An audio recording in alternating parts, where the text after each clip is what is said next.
sabendo de que Ele já tem falado através dos louvores, mas Ele vai falar agora através da sua palavra. Quem veio aqui nesta noite ouvir Deus falar? Então, neste momento, a partir deste momento, vamos cessar a conversa com o vizinho e vamos conversar com o Pai do céu e ouvir Ele nos responder o que Ele tem para nós nesta noite. Com o presbítero Fabrício Laranja, que está com a oportunidade.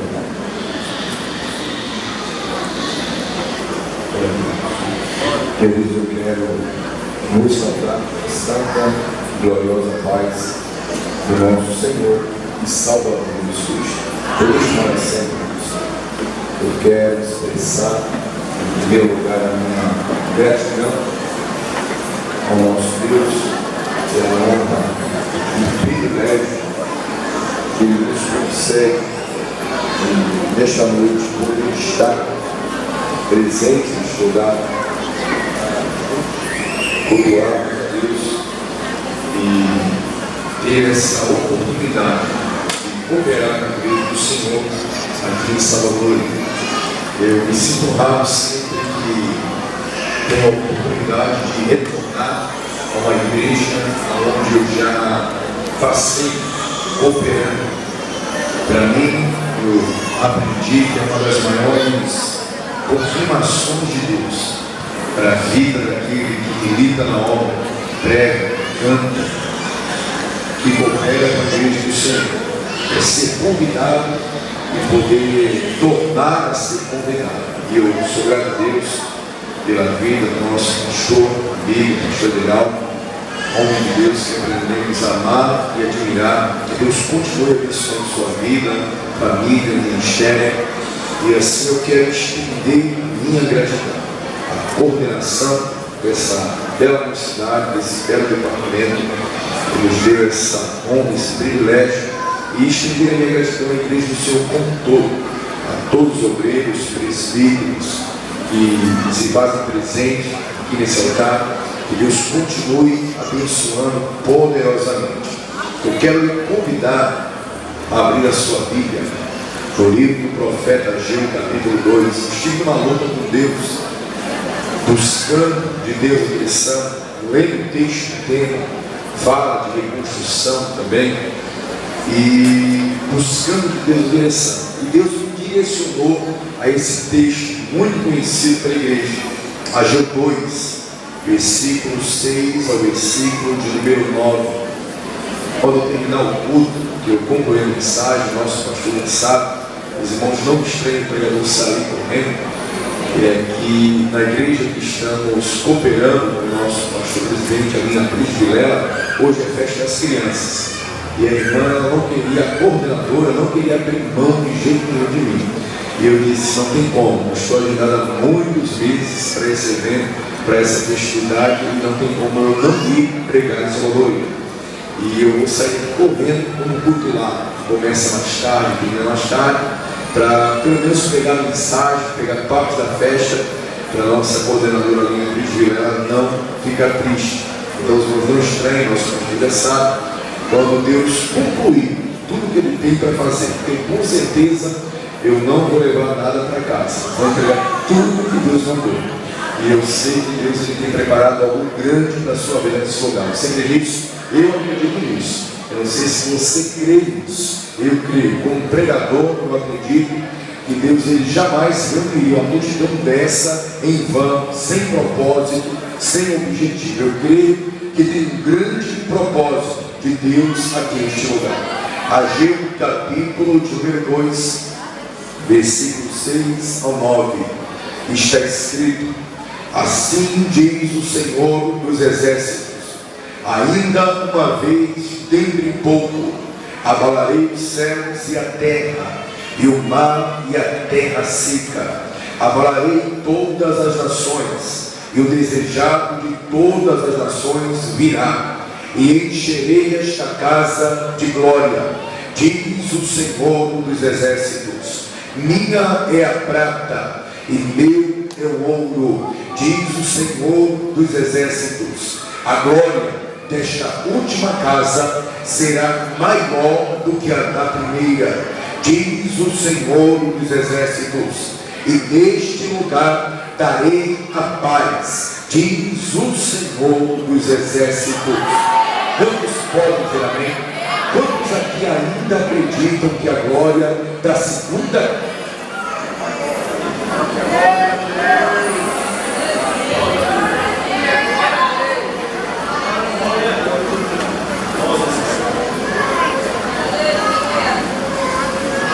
glória a Deus? Quantos acreditam que a glória da segunda casa é maior do que a glória da primeira? Quem está do teu lado, com autoridade, com ousadia, só se você pode ajudar o pregador a pregar. Eu não sei pregar sozinho, não sei pregar só. Eu só aprendi a pregar uma igreja. Se você acredita, se você pode, olha para quem está do teu lado e diz para ele com autoridade, com ousadia, o que Deus tem preparado na sua vida, no presente e futuro, é bem maior do que Ele fez no ano passado. Louvado seja o nome do Senhor. Louvado seja o nome do Senhor. Queridos e amados irmãos em Cristo, temos lido um texto da Bíblia Sagrada no livro do profeta Ageu, um texto muito conhecido pela igreja do Senhor. Quem nunca leu, ou pelo menos nunca ouviu alguém recitar esta passagem bíblica do livro do profeta Ageu, que trata sobre a glória da segunda casa. Eu creio que se fôssemos perguntar aqui nessa noite, quantos já ouviram essa expressão bíblica que está registrada dentro desse texto de Ageu? Eu creio que pelo menos 99% da igreja confirmaria que conhece essa profecia do profeta Ageu. Eu queria lhe mostrar dentro desse texto bíblico, não somente do texto bíblico, mas dentro do contexto que cerca esta passagem da Bíblia Sagrada, uma grande revelação de Deus. Para você entender o texto bíblico, não basta somente ler o texto.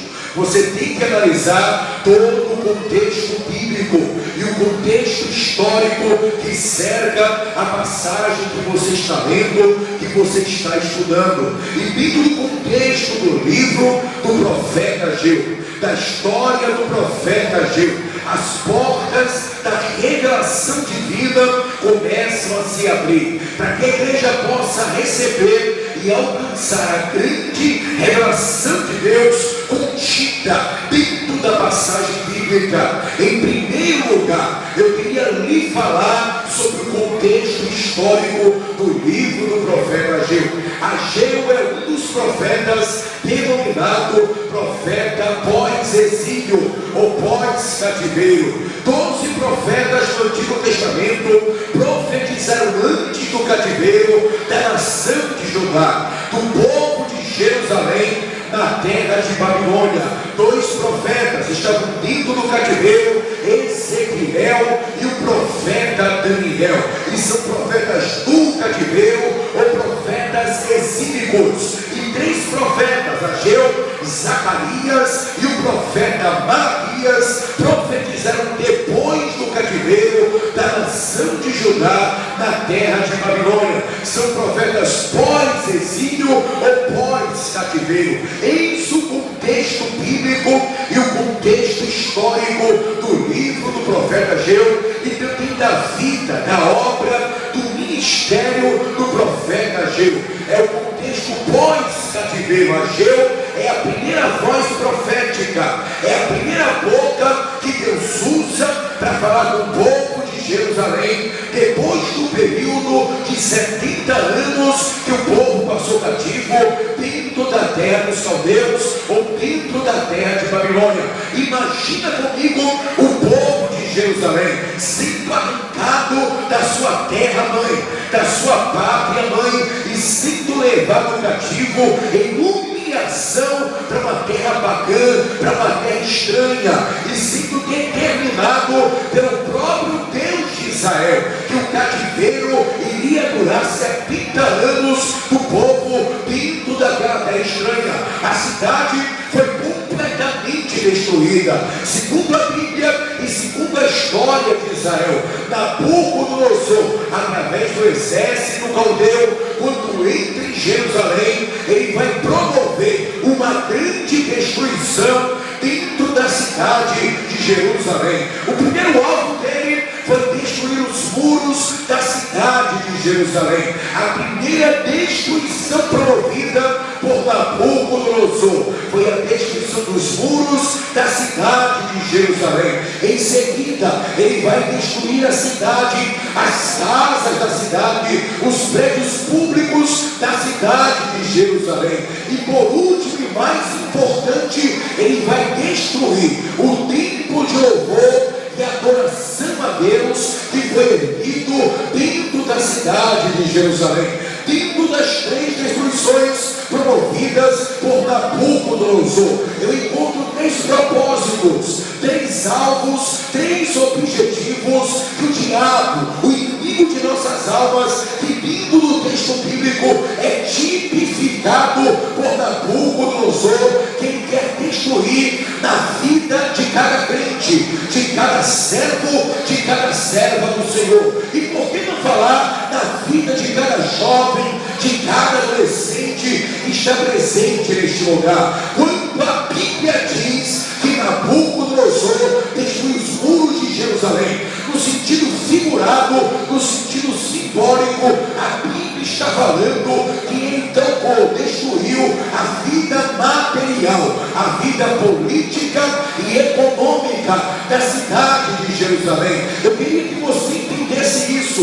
Uma cidade naquela época, as cidades antigas, elas depositavam parte da sua confiança nas muralhas que eram erguidas ao seu redor. Uma muralha bem erguida, bem construída, dava estabilidade política e estabilidade econômica para a vida de uma nação, para a vida de uma cidade.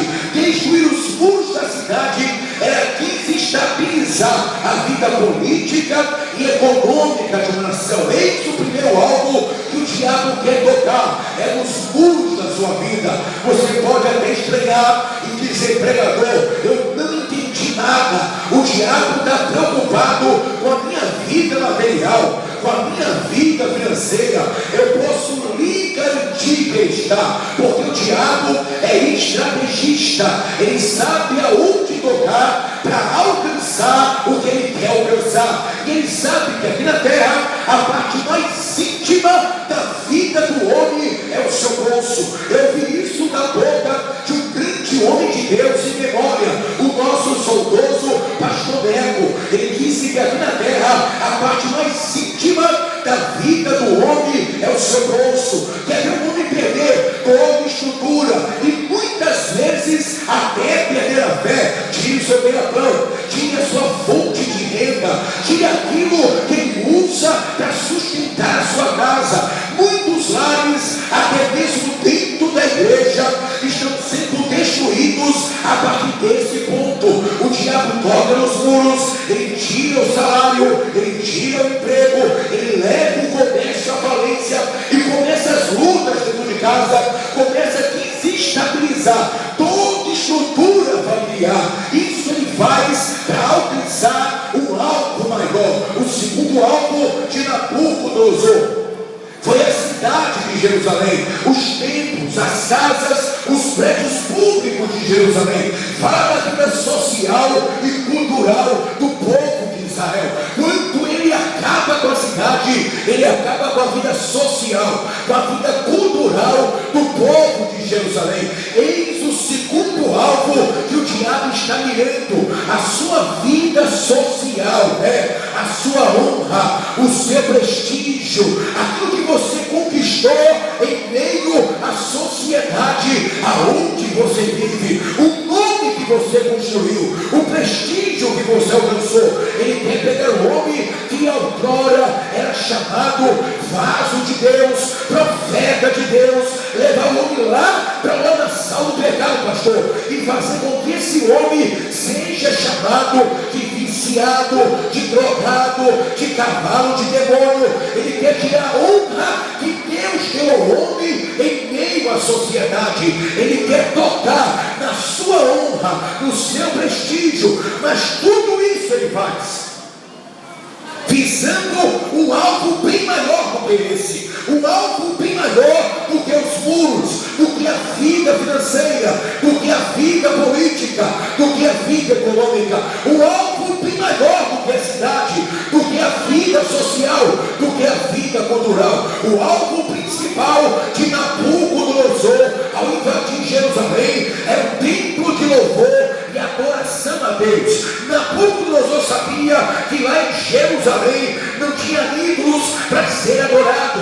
Quando ele invadia uma nação, ele pegava o poste ídolo, a imagem que representava a divindade da nação, ele queimava no fogo para humilhar aquela divindade e dizer que a sua divindade era maior, mais poderosa. Mas quando ele entra em Jerusalém, não tem poste ídolo, não tem imagem para ser destruída. O foco, a fé do povo estava centralizada no tempo de louvor e adoração a Deus. Destruir o templo era acabar com a fé do povo. Destruir o templo era roubar a intimidade do povo com Deus a quem servia. Tocar no templo de louvor e adoração era tocar na vida espiritual, era tocar na vida de fé, na comunhão do povo com Deus a quem adorava. Eis aqui o primeiro alvo, o principal alvo de Satanás, que liga na minha vida e na sua vida neste lugar. É o templo de louvor e adoração a Deus que foi erguido em sua vida neste lugar. Paulo deixa bem claro que Deus não habita em templo feito por mãos humanas. Paulo deixa bem claro que a habitação de Deus, a morada de Deus, a casa de Deus sou eu, você e esse irmão que está sentado no teu lado. Quantos acreditam nisso? Levanta a mão, olha para quem está do teu lado com autoridade e diz: você é o templo de Deus nesse lugar. Louvado seja o nome do Senhor. Você é a casa de Deus, você é a morada de Deus nesse lugar. O principal alvo dele é o templo de louvor e adoração. O principal alvo dele é a sua fé, é a sua comunhão, é a sua intimidade com Deus a quem você serve. Eu queria que você entendesse isso, porque Deus não habita em templo feito por mãos humanas. A morada dele é aqui, mas é dentro de você e dentro de mim. E o diabo sabe disso. Ele usa de todos os caminhos e de todas as estratégias para alcançar o alvo principal. Ele vai tocar em qualquer área da sua vida, mas o objetivo dele é destruir o templo de Jerusalém. E Jerusalém pegou o pecado, porque Jerusalém cresceu, ficou rica, prosperou, a glória foi muito grande dentro de Jerusalém. E Jerusalém passou a se preocupar mais com os muros e com a cidade, e se esqueceu do templo de louvor e adoração. É o retrato da igreja de hoje. Estamos preocupados com aquilo que vamos vestir, o carro que vamos andar, a casa que vamos morar, a honra que vamos conquistar dentro da casa de Deus, a cadeira que vamos sentar, o cargo, a posição que vamos assumir. Estamos se esquecendo do principal, o templo de louvor e adoração a Deus que está guardado aqui dentro. Louvado seja o nome do Senhor. Quanto a igreja, quanto o crente, quanto o servo de Deus, a serva de Deus, para de voltar a adoração, a intimidade, a comunhão com Deus e fica preocupado com questões secundárias, ele se torna algo fácil para Nabucodonosor. Logo ele vai invadir a cidade e vai destruir o templo de louvor e adoração a Deus aqui na terra. Olha para cá, eu não vim brincar de pregador, eu estou pregando aqui para templos que já estão quase caindo. Eu estou pregando aqui para vidas, pastor, que já não tem mais alegria do céu na sua alma, já não sente o gozo da glória de Deus, é batizado, mas há muito tempo não fala em variedade de línguas, tem dons espirituais, mas há muito tempo o Espírito não tem liberdade de usar, já perdeu a graça, já perdeu a unção, já perdeu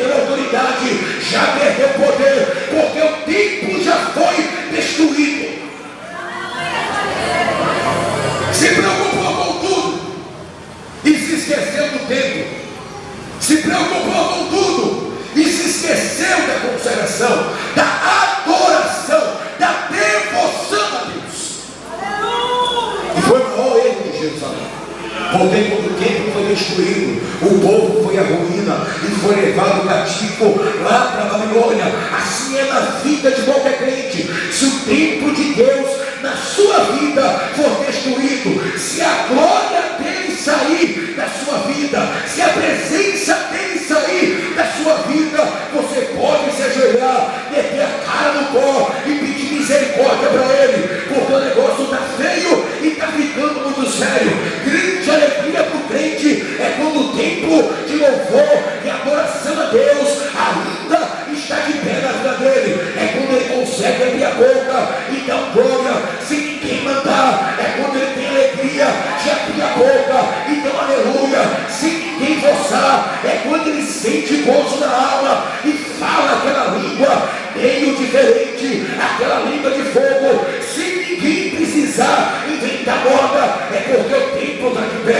Ainda tem glória de Deus na vida. A presença do Espírito de Deus ainda está na vida dele. Quem aqui pode adorar? Tem templo de pé aí, tem a mocidade aqui, ainda tem templo de pé, ainda tem jovem aí da glória, ainda tem jovem aí que fala língua de fogo, tem? Aqui na Coab eu sei que tem, eu prego constantemente lá, mas deixa eu fazer um teste aqui na Coab, ainda tem jovem que é cheio, que fala mistério, que profetiza, que escuta a voz de Deus, aqui na nave da igreja, ainda tem crente aqui que agora vem cá, eu vou dar um minuto para adorar, um minuto para abrir a boca para adorar, é um minuto para dar glória, para dar aleluia, para falar língua de fogo, é um minuto, abre a boca para adorar. Se o tempo de Deus ainda está de pé na tua vida, então abre a tua boca e adora ele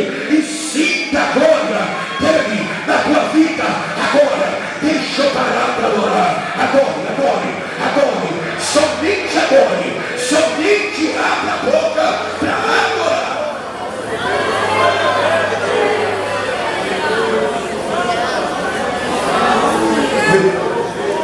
Glória a Deus, louvado seja o nome do Senhor. Olha para cá, eu tenho pregado por aí. Deus tem me dado a oportunidade de andar pelo estado de Alagoas e viajar a alguns estados do Brasil, e eu fico muito triste quando eu chego na igreja, como eu cheguei recentemente em um dos estados do Nordeste. A igreja Presbítero Paulo tem 5 andares, ela tem um elevador dentro dela, pastor, é uma coisa linda, fenomenal. Eu fui lá para o sul, eu vi igreja, catedrais, coisa do outro mundo, mas só que quando você começa a pregar, quando você começa a cultuar, você percebe que tem um ponto melhor, tem som bom, tem piso bom, tem teto bom, tem ar-condicionado, o público é bonito, você começa a observar, é uma verdadeira catedral aqui na terra, só que você percebe que está faltando uma coisa. Louvado seja o nome do Senhor, e você olha para um lado, olha para o outro e diz: meu Deus, aqui tem tudo e está faltando o que aqui? Louvado seja o nome do Senhor. Ao Espírito vem dizer: filho, está faltando glória. Louvado seja o nome do Senhor.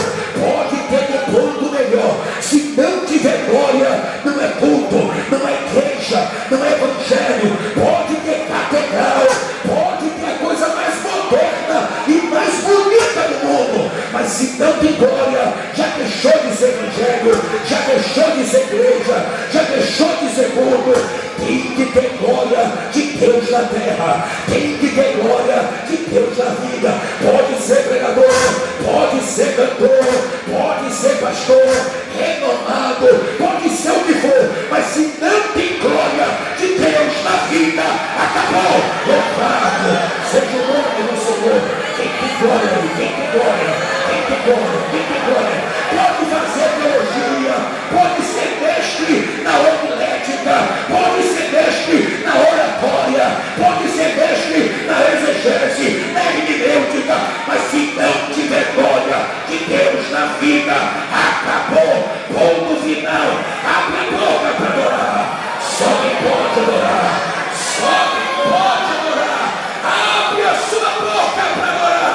Eu vou parar para você adorar. Vai passar um toque de renova aí agora. Vai passar um toque de renova aí agora.